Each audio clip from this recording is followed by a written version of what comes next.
Queridos, quero falar hoje com os irmãos sobre uma coisa que é comum a todos nós. É comum ao crente, ao descrente, é comum aos homens, às mulheres, às crianças, é comum a todas as criaturas. E o que é comum a todos nós? Passado, presente e futuro. Todos nós temos um passado, todos nós temos o presente, que é o hoje, e todos nós almejamos algo para o futuro, não é? Sim, todos nós.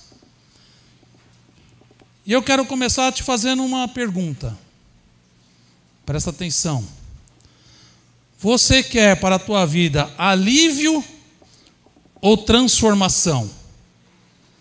Eu vou explicar mais para frente. Como assim, alívio ou transformação? Semana passada, teve aqui o encontro de mulheres, né? E na parte da manhã, minha esposa estava com a nossa filha, ali em Santana, comprando algumas coisas, e a Natália começou a sentir uma dor muito forte, como nos rins, né? Então a Lília levou ela para o hospital, deixou ela lá e foi se preparar para vir para o encontro de mulheres. Aí eu trouxe a Lilian para cá e fui para o hospital acompanhar a Natália. Aí fez os exames, tomou os medicamentos, tomou os remédios, melhorou, teve aquele alívio, né? E muitas vezes é isso que a gente procura quando nós vamos a um médico, quando nós vamos a um pronto-socorro.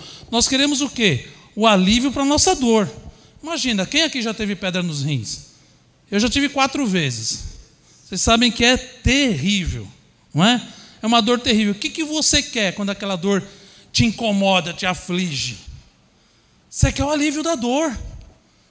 Você quer chegar no pronto-socorro, no médico, quer que ele coloque lá você no soro com aquele monte de medicamento? Que alívio. Passou.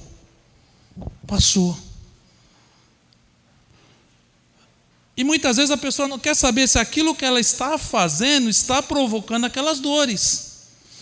Porque ela não quer uma transformação. Ela quer ser aliviada. Ela quer ter o alívio para as suas dores.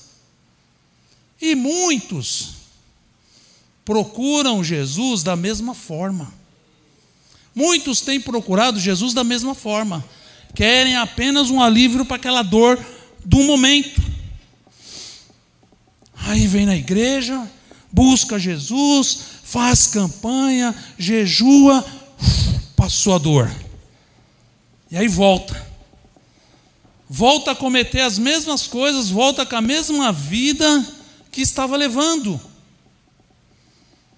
A pessoa não quer transformação. E aí a pessoa vive o quê? De emergência em emergência, buscando a Jesus somente nas emergências. Aparece uma outra dor, eu vou lá buscar a Jesus.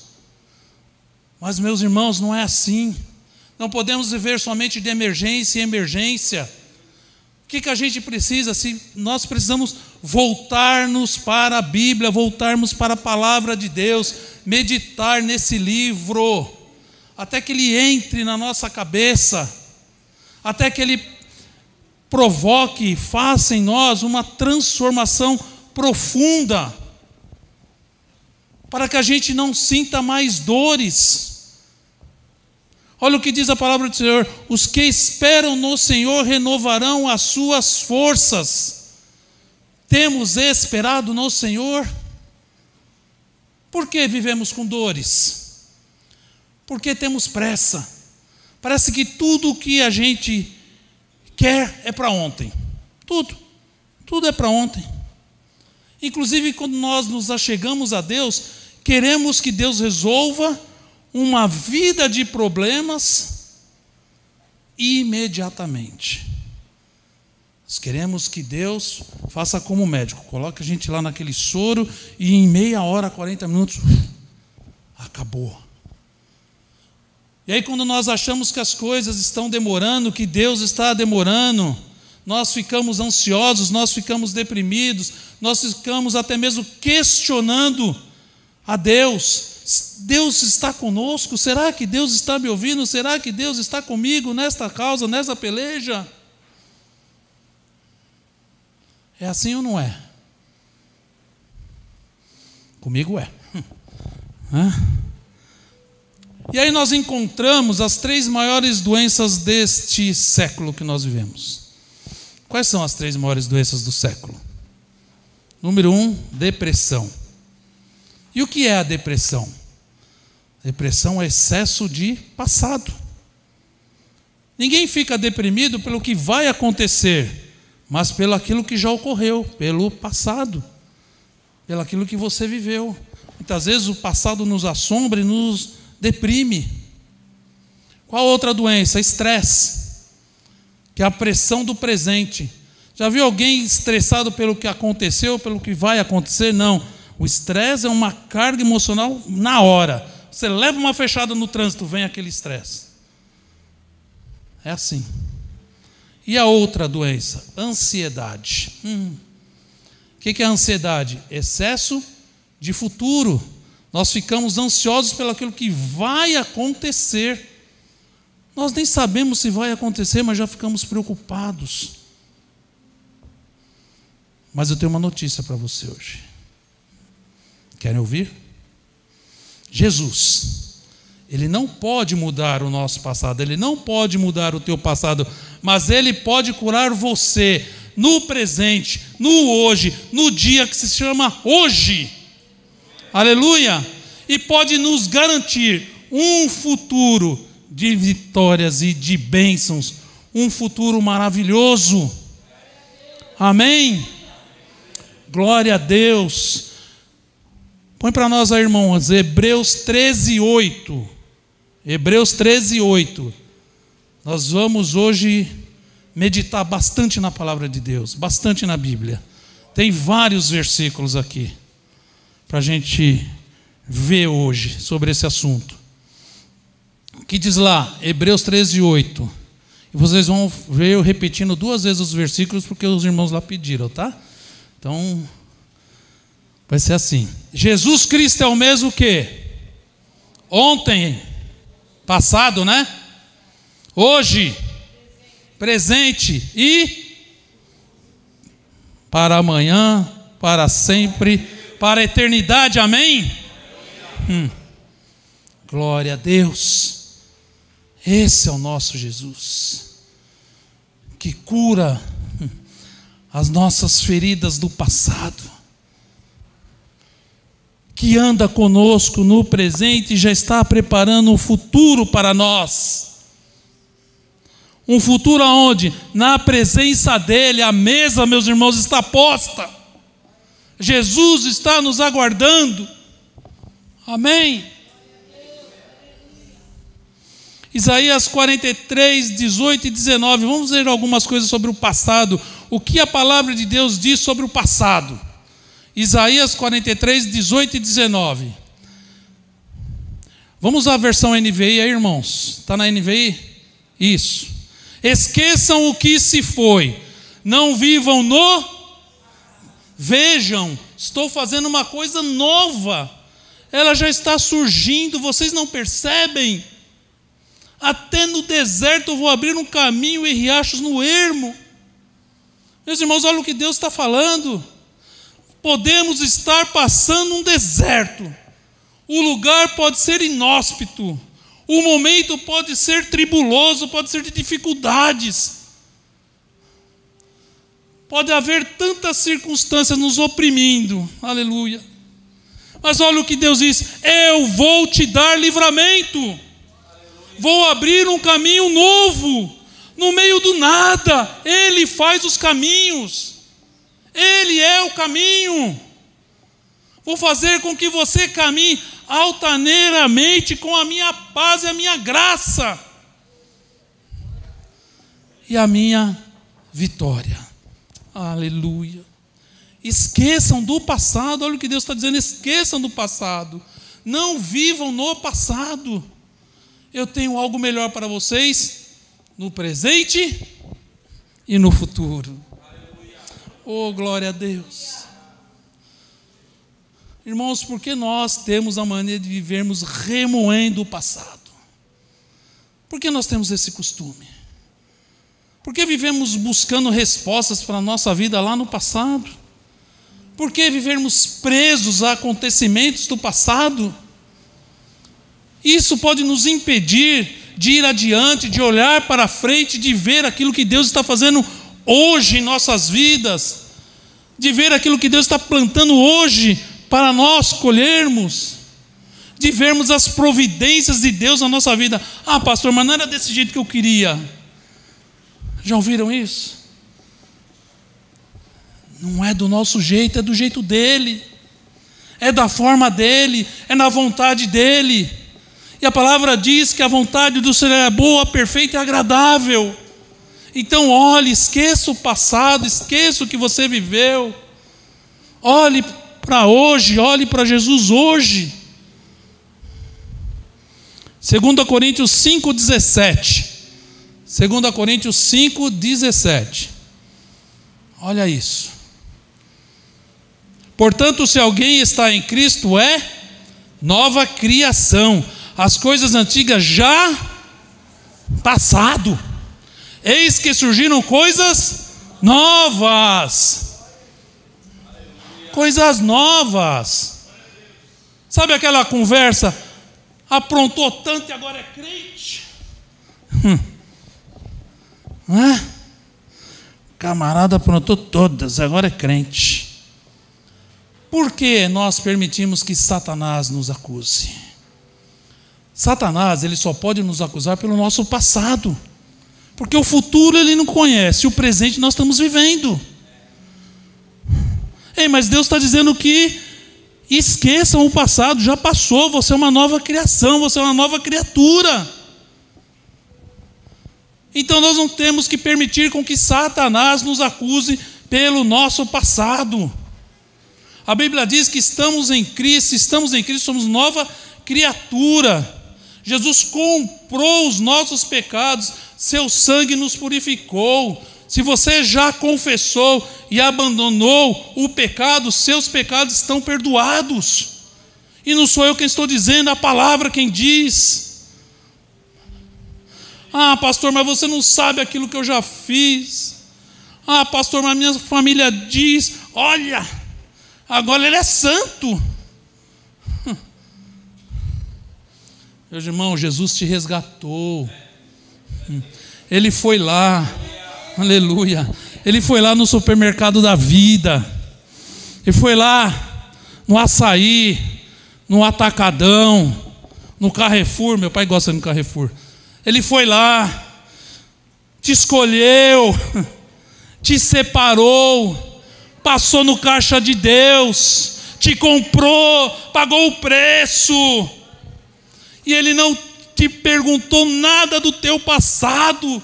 Perguntou? Não importam as circunstâncias passadas. Para Jesus não importa, porque o sangue dele, aleluia, limpa a nossa vida, purifica a nossa alma. Ele te comprou, Ele te resgatou, Ele te limpou, Ele te colocou uma veste branca, Ele te chama de filho e cuida de você. Deus tem cuidado de nós. Jesus bradou naquela cruz, está consumado. Tetelestai, suas dívidas estão perdoadas, suas dívidas estão quitadas, suas dívidas estão pagas. A escrita de dívida, que era contrária a nós, Ele pregou na cruz. Você não deve mais nada, você não pode permitir com que Satanás te acuse pelo passado.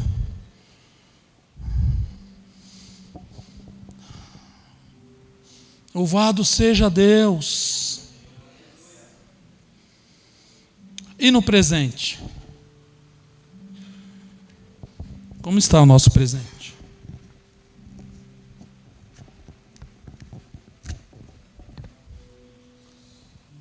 Salmos 54, o versículo é o 4. Coloca aí. Salmos 54, no verso 4. Davi falando, tá? Olha o que Davi escreve aí. Certamente, Deus é o meu auxílio. é o Senhor que me sustém. Davi afirma a sua confiança em Deus, o eterno ajudador, não só no juízo final, mas no presente, na dificuldade de hoje, na dificuldade imediata. Ele não precisa usar muitos recursos para expressar sua fé e expressar quem é que lhe sustenta. Meus irmãos, Deus é que tem nos sustentado. Deus é nosso auxílio, Deus é nosso socorro, é nossa direção, Ele é luz para o nosso caminho. Deus não está lá sentado no trono dele somente assistindo, não.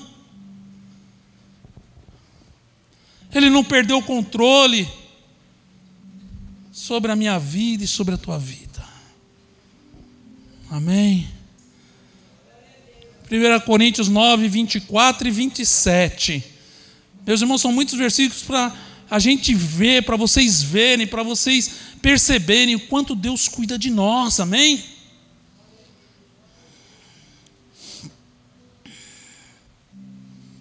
Vocês não sabem que dentre todos os que correm no estádio, apenas um ganha o prêmio? Corram de tal modo que alcancem o prêmio. Todos os que competem nos jogos se submetem a um treinamento rigoroso, para obter uma coroa que logo perece. Mas nós o fazemos para ganhar uma coroa que dura para sempre. Sendo assim, não corro como quem corre sem alvo, e não luto como quem esmurra o ar. Olha isso. Um corredor, um atleta de alto rendimento, ele está numa corrida, ele não pode relaxar, ele vê a linha de chegada. Já estou chegando. Né, pastor Marcos? Ele que é corredor, já estou chegando. Ele vê a linha de chegada, mas ele não pode desanimar, ele não pode esmorecer, né? Ele não pode sentir cansaço, o cansaço bater. Por quê? Porque tem outros atrás. Se ele vacilar, ele vai perder, né? Então a linha de chegada, né? Eu nunca participei de corrida não, pastor Marcos, né? Só aquele tempo de criança que a gente apertava a campanha e saia correndo. O pastor Marcos era aquele que jogava pedra no trem lá em Itaquera e saia correndo, né? Fazia isso. Aí depois por isso que ele virou corredor depois. Mas quando você vê a linha de chegada, aquilo te impulsiona, né? Te impulsiona a você continuar, a você não desistir. E aí começa, eu imagino, passar um filme, né, na cabeça. Quantos treinos, quantos treinamentos. Você já está vendo lá a medalha de ouro, né, pastor Marcos? Já está vendo a medalha de ouro, você já está vendo o prêmio na tua frente. Aí você vê tudo aquilo que você passou, quantos treinos, quantas coisas você precisou abrir mão. Um atleta de alto rendimento, seja ele um corredor, seja um piloto de Fórmula 1, seja um jogador de futebol, ele tem que abrir mão de várias coisas na vida dele, né? Quantas vezes a pessoa caiu, quantas vezes se machucou, quantas vezes se contundiu, quantas cirurgias fez, quantas dores sente no corpo para poder estar ali participando daquela prova. Muitas vezes só Ele, Deus, é que sabe. Muitas vezes só você e Deus sabe da tua dor. Só você e Deus sabe das dores que você está sentindo hoje aí. Só você e o Senhor.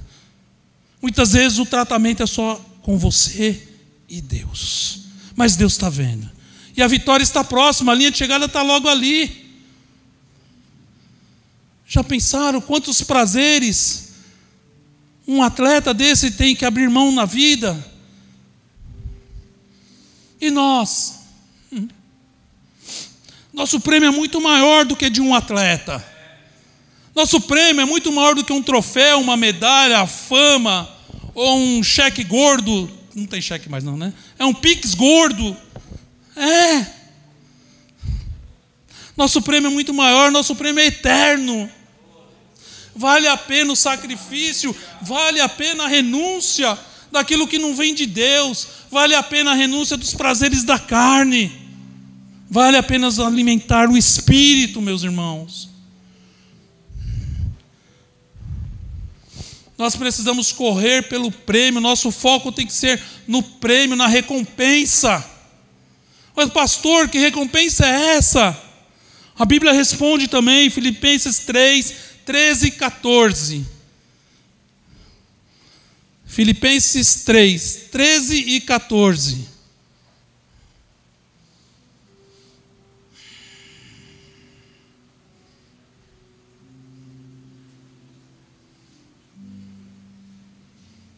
Cadê? Filipenses 3, 13 e 14, não? Vou ler para vocês. Irmãos, não penso que eu mesmo já o tenha alcançado, mas uma coisa faço, esquecendo-me das coisas que ficaram para trás, passado, e avançando para as que estão adiante, futuro, prossigo para o alvo no presente, a fim de ganhar o prêmio do chamado celestial de Deus em Cristo Jesus. Esse é o prêmio chamado celestial de Deus. Quem está correndo por esse prêmio? Eu estou. Quem não levantou a mão, não sei. Eu estou correndo por esse prêmio. Eu almejo esse prêmio. Aleluia. E cada dia mais eu vejo a linha de chegada mais próxima, pastor. 6 canecos vai chegar agora. Então a linha de chegada está cada vez mais próxima, né? Tenho mais provas corridas do que para correr. É bem assim. Embora meu pai tenha 90, né? Então se eu for na dele aí, tem uns 30 garantido.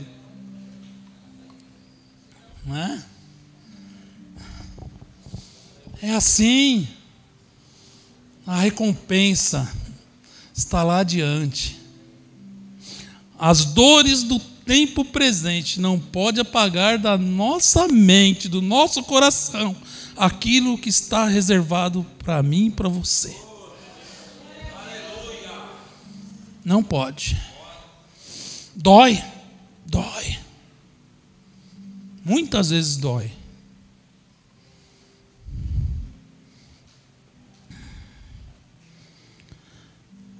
E assim como eu falei do médico, né? Uma transformação de vida dói, né? Você mudar velhos hábitos, né? Velhos conceitos que você tem, para você melhorar a tua saúde, para você buscar a cura de alguma enfermidade. O tratamento de Deus na nossa vida muitas vezes dói. Dói, não é fácil, irmãos e irmãos. Não é fácil. Por isso que a Bíblia diz que melhor é obedecer do que sacrificar. Obedeça. Quer ter resultados amanhã? Obedeça hoje. Quer colher coisas boas amanhã? Plante hoje aquilo que você quer colher. Hebreus 4,16. Vamos lá, vamos continuar aqui. Hebreus 4,16. Assim sendo, aproximemo-nos do trono da graça com toda a confiança, a fim de recebermos misericórdia e encontrarmos graça que nos ajude no momento da necessidade. Quando você se aproxima do trono de Deus, com confiança, com fé, quando você se achega a Ele, você recebe da parte de Deus perdão, favor, graça, misericórdia, bondade de Deus. Porque muitas vezes somos resistentes a nos aproximarmos do trono de Deus. O véu foi rasgado. Nós temos livre acesso a Deus, nós temos livre acesso ao Pai. E muitas vezes nós somos resistentes em orar, resistentes em buscar a Deus, resistentes em confiar aquilo ao Senhor, em confiar ao Senhor as nossas dores, em aceitar o tratamento de Deus. Mas nós temos um Deus que é o quê? Misericordioso. Deus é o quê? E sabia que vocês não precisam orar pela misericórdia de Deus? Não, você não precisa. Que a palavra de Deus nos garante que as misericórdias do Senhor se renovam em nossa vida todas as manhãs. E o que é misericórdia? Vocês sabem o que é misericórdia? Misericórdia é uma palavra que vem do latim. Miser significa miséria. E cordes é coração. Significa Deus coloca seu coração sobre a nossa miséria. Deus coloca o coração dele sobre aquilo que é extremamente miserável para nós, sobre as nossas misérias, sobre as nossas falhas, sobre os nossos erros, sobre os nossos pecados. Deus lava. Salmo 118, o verso é o 24. Bem conhecida essa passagem, mas muitas vezes nós não vivemos ela. Esse é o dia que fez o Senhor. Me ajuda, igreja. Regozijemo-nos e alegremo-nos nele. Se esse é o dia que o Senhor fez, e o Senhor fala para a gente se regozijar, se alegrar, onde tem que estar o nosso foco? No que passou? É no hoje. Foco no hoje. Lembra, nós devemos viver o presente, aproveitando as oportunidades e graças que Deus nos concede. O dia de hoje é uma dádiva do Senhor, é um presente de Deus, porque Ele já providenciou tudo aquilo que nós precisamos. Ele já providenciou a presença dEle, a palavra dEle, o ar que respiramos. E a palavra de Deus diz que todas as nossas necessidades são supridas em Cristo Jesus. Todas as nossas necessidades. Mas muitas vezes, ao invés de vivermos o presente, nós nos preocupamos com situações e acontecimentos que podem ou não acontecer. Olha só, preocupação. Já pensou nessa palavra? Separa ela. Pré é o quê? Antes. Ocupação, se ocupar. Então, você se ocupa antes das coisas acontecerem. Sabia que muitas das nossas preocupações jamais vão chegar até nós, jamais vão acontecer? E a gente se preocupa.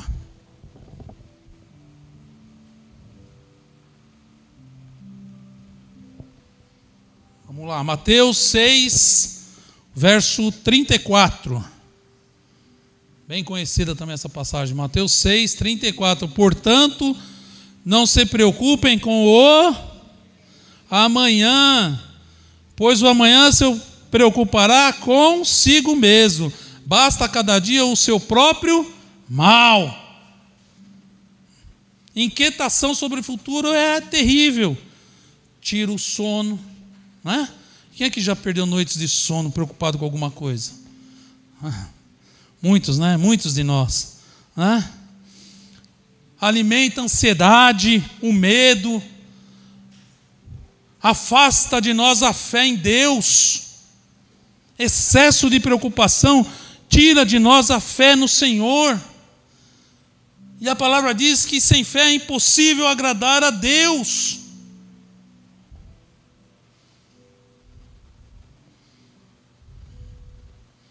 Provérbios 23, 7.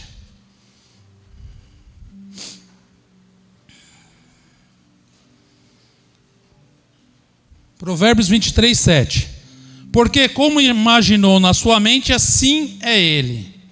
Meus irmãos, nossa mente é como se fosse um jardim.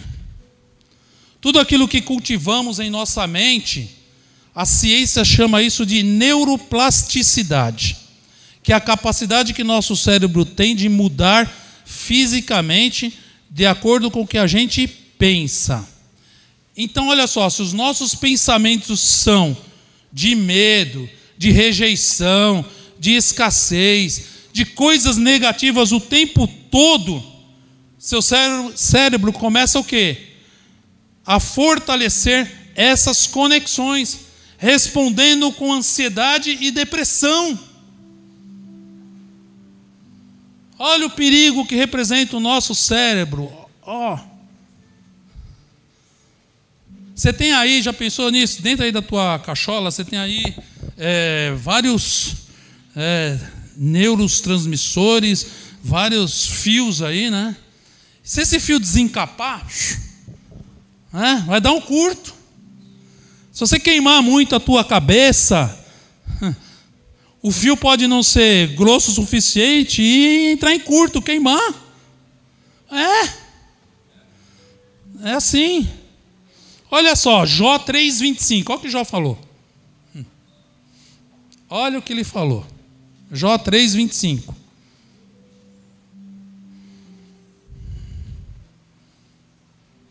Não? Então eu leio aqui. O que eu temia veio sobre mim. O que eu receava me aconteceu.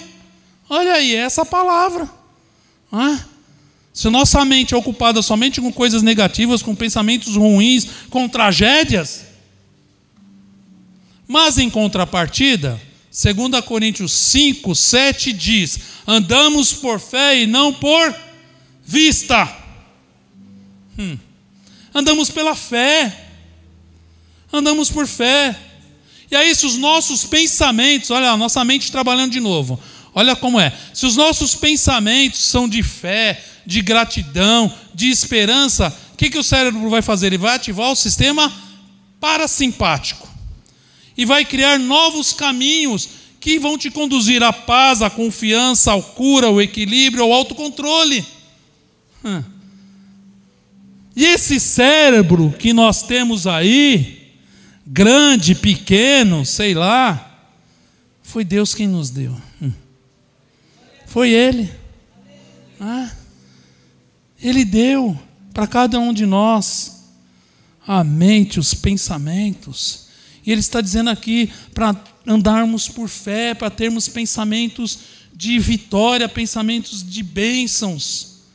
É ou não é assim? Deus nos criou com tanta sabedoria, meus irmãos. Cada detalhe do nosso corpo e da nossa mente funcionam em harmonia com os princípios de Deus. Amém? Vamos correr aqui, futuro, vamos lá. Correr um pouco, pastor. Alguns versículos da Bíblia sobre ansiedade recomendam entregar as preocupações a Deus em oração, como Filipenses 4, 6 e 7. Dá para colocar aí, Gustavo? Filipenses 4, 6 e 7. Vamos lá. Não andem ansiosos por coisa alguma. Em tudo, porém, sejam conhecidas diante de Deus as suas petições, pela oração e pela súplica com ações de graças. E aí também tem 1 Pedro 5, 7, que diz assim, lancem sobre Ele toda a sua ansiedade, porque Ele tem cuidado de vocês. Meus irmãos, se Deus tem cuidado de nós, Ele cuida até mesmo daquilo que nós não estamos vendo, daquilo que nós não vemos. É ou não é? Ele cuida. Eu nem sabia que eu tinha um câncer no pulmão e Deus estava cuidando. Fui lá fazer a tomografia e pum, do nada apareceu. Agora eu fui fazer lá um ultrassom para o rim e apareceu gordura no fígado. Ai, Jesus. Aí eu também preciso viver a transformação. Parar com certas atitudes, certas comilanças, e se cuidar. Não é assim? E Deus cuida até daquilo que a gente não está vendo.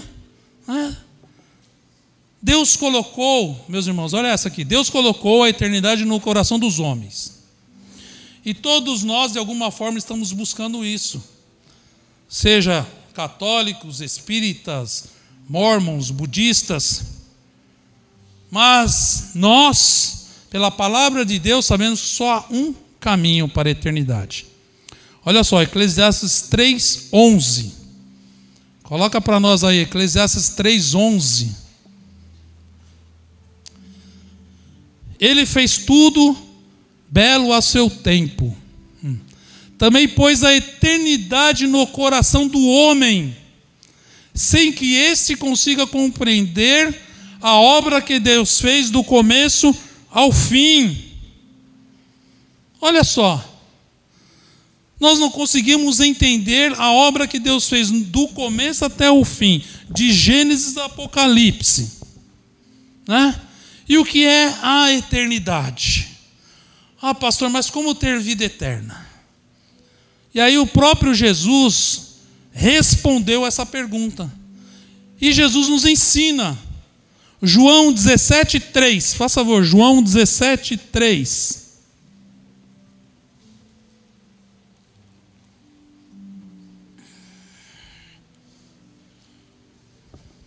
Esta é a vida eterna. Olha só, qual é a vida eterna? Que te conheçam, o único Deus verdadeiro, e a Jesus Cristo a quem enviaste. Essa é a vida eterna.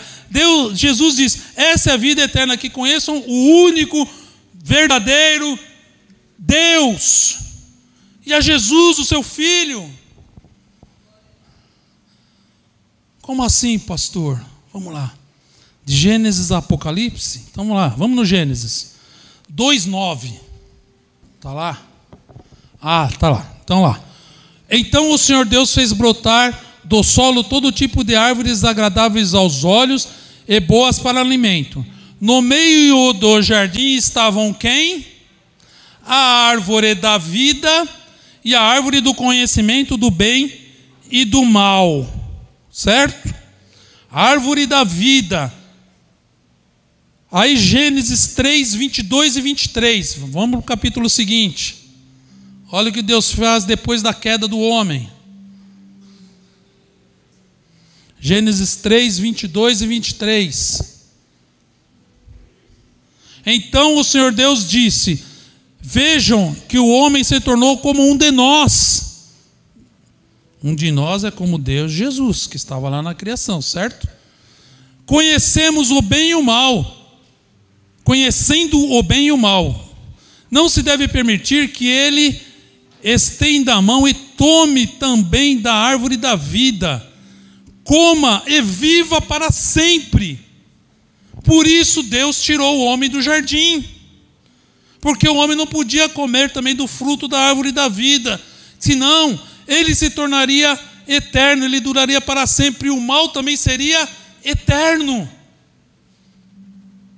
Amém? Então o conhecimento do bem e do mal estava numa árvore, e Jesus Cristo, a árvore da vida, que representa a eternidade, estava ali. Por isso, agora nós chegamos em Jesus. Por isso a árvore da vida se fez o quê? Gente, Jesus. Pela queda do homem. Você vê como as coisas de Deus são perfeitas. Não tem palavras soltas aqui na Bíblia, não tem palavras largadas, não. Tudo se complementa, tudo se completa. A Bíblia é um livro maravilhoso, riquíssimo.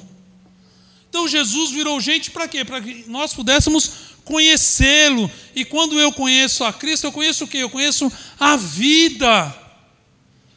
E o conhecimento é o quê? É a vida de Deus para o ser humano. João 14, verso 6. Respondeu Jesus: eu sou o caminho, a verdade e a vida. Ninguém vem ao Pai senão por mim. Porque quando a gente conhece Cristo, que eu abro o meu coração, que eu falo que eu quero seguir a Cristo, que eu me arrependo dos meus pecados, nós passamos a abrigar dentro de nós o Espírito Santo, a maior força que pode existir nesta terra.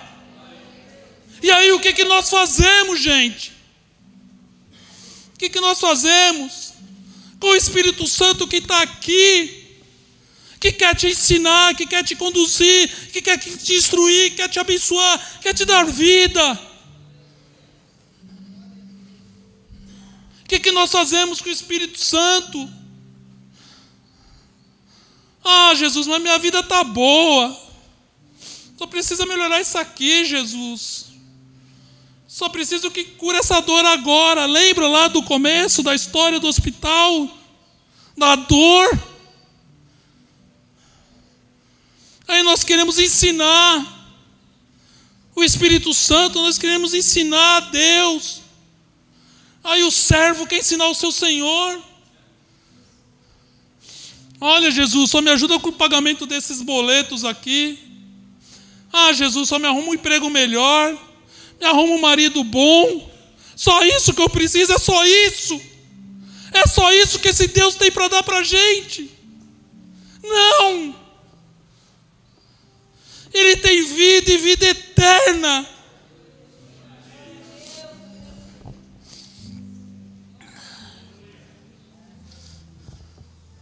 Gente, você tem o Espírito Santo aí. Quem tem o Espírito Santo? Eu tenho.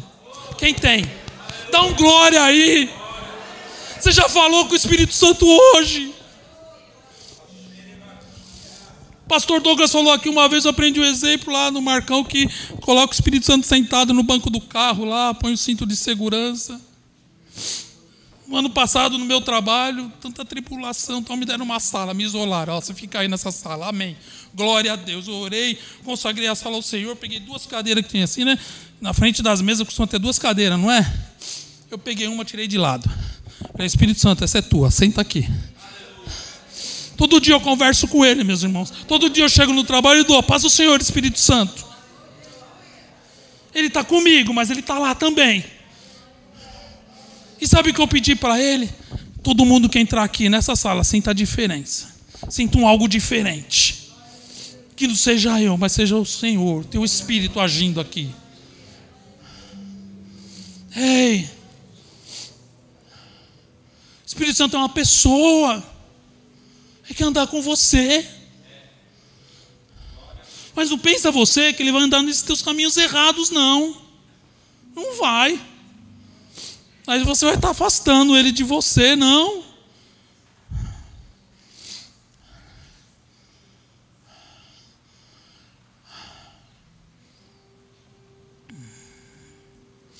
O que Jesus quer, meus irmãos? Ele quer entrar na nossa vida, nas nossas moléculas, porque Ele é vida e nós não temos vida. Você pensa que você tem uma vida? Não. Sua vida pode ser assim, ó. Acabou. Acabou.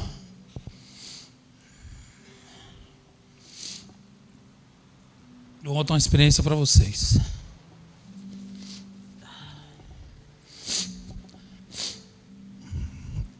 Na noite que minha mãe faleceu, meu irmão estava aqui em São Paulo e ele estava usando o carro da Lília. E quando nós saímos do hospital para ir no serviço funerário, eu falei, dirige você que eu não estou com cabeça. Eu sentei no banco de trás, e o que estava ali no banco de trás? O celular dela. Celular. Que é praticamente hoje uma extensão do nosso corpo. Olha aí. Aí o Espírito Santo falou para mim, tudo vai ficar. É só tua alma. Lucas diz, louco, ainda hoje pedirão a tua alma. É loucura, meus irmãos. Agora saiu o iPhone 17. Pastor, preciso ter um iPhone 17. Eu vou parcelar em 36 vezes. Irmão, amém. Você pode comprar, glória a Deus. Deus abençoe. A vida está aqui. A vida eterna. Ele quer entrar em nós. Tudo vai ficar, sabe? Essa experiência de eu sentar em cima do celular, era dela o celular, e ela mal usava também, coitada. Mas, sabe, tudo vai ficar. Tudo aquilo que você dá hoje muita importância, vai ficar. Vai ficar. O teu dinheiro, a tua conta bancária, teus carros vão ficar, teus cartões de crédito vão ficar, tua posição vai ficar. Não estou dizendo que você deve levar a vida de qualquer jeito, não, mas prioridades, meus irmãos. Está aqui a prioridade. Está aqui a prioridade. E aí, a cada dia, quanto mais conhecemos, mais a nossa vida vai se transformar. E aí nós aprendemos que Jesus não é um consertador de algumas coisas, um tirador de dores, não. Na verdade, o que Cristo veio fazer foi nos transformar em novas criaturas, que agora passa a viver outra vida. Outra vida você tem que viver. Por isso que Jesus falou lá em João capítulo 3 para Nicodemos: você precisa nascer de novo. Todos nós precisamos nascer de novo. Por quê? Porque Jesus diz: eu tenho uma outra vida para você. A vida eterna é essa, que conheçam ao Pai e conheçam ao Filho. Meus irmãos, ser cristão não é acreditar que Deus faz coisas boas para nós, não. Porque isso até Satanás acredita que Deus faz coisas boas. Até Satanás acredita nisso. Ser de Cristo é morrer. A proposta do Evangelho de Cristo é: morra. Morra. Deixe de ser quem você é. Seguir a Cristo é estar crucificado com Ele. Nossas vontades, nossos desejos, nossas ideias, nossos projetos, nossos planos serão trocados. Tudo isso vai ser trocado pela vida de Deus. Vocês estão cansados e sobrecarregados? Mas Jesus diz que o meu fardo é leve. Ei, você está cansado, você está sobrecarregado? Jesus tem um fardo leve. Meus irmãos, é um papel de transformação que o Evangelho tem que promover nas nossas vidas. A presença do Espírito Santo é representada nessa oração de Jesus, a vida eterna para Ele, para Deus. E a vida eterna é essa: conhecer a Deus. Se eu conheci o bem e o mal, o homem conheceu o bem e o mal, e isso foi morte. Nós precisamos conhecer o Filho, a árvore da vida. A árvore da vida que estava no Gênesis e também que está lá no Apocalipse, é Cristo. Eu falei do Gênesis ao Apocalipse, não é? Olha a árvore da vida, coloca para nós aí, Apocalipse 2:7.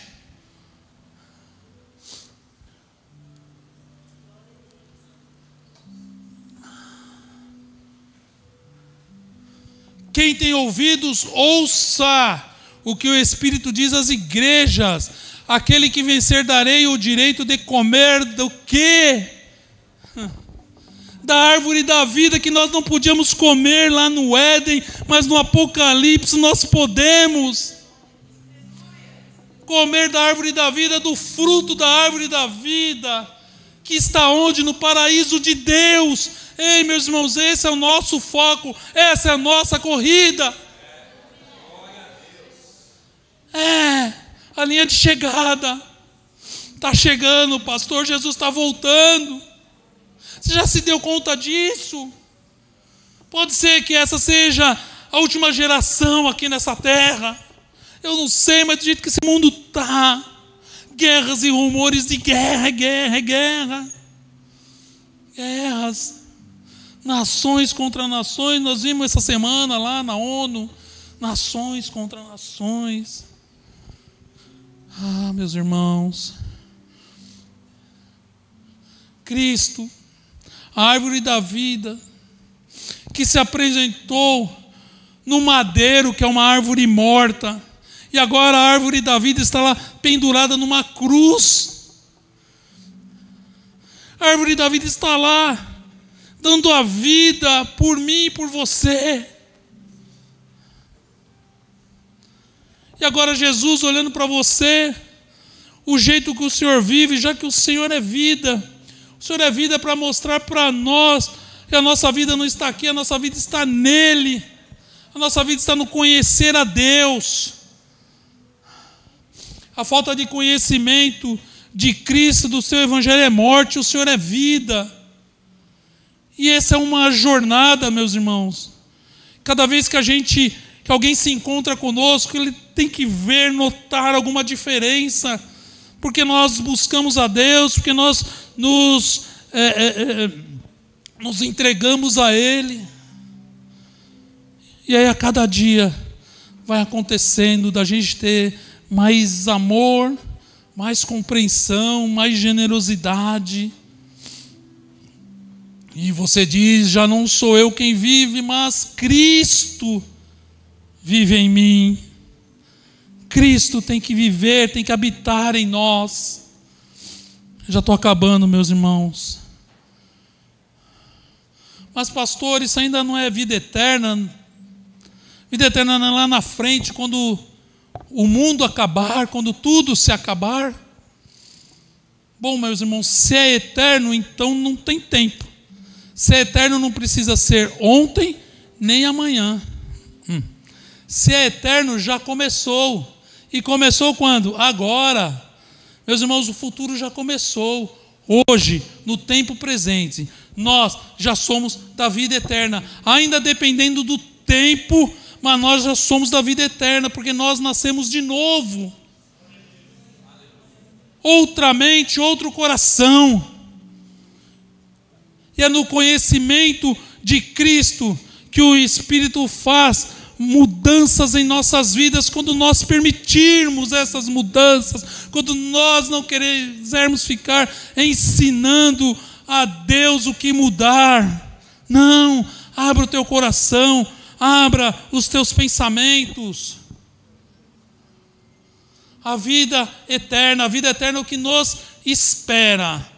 Apocalipse 21, 4 diz assim: Ele enxugará dos seus olhos toda lágrima, não haverá mais morte, nem tristeza, nem choro, nem dor, pois a antiga ordem já passou. Já passou. Você conquistou a vida eterna, Ele enxugará dos seus olhos toda lágrima. E aí eu te faço aquela mesma pergunta do começo: o que você quer? Somente alívio ou transformação?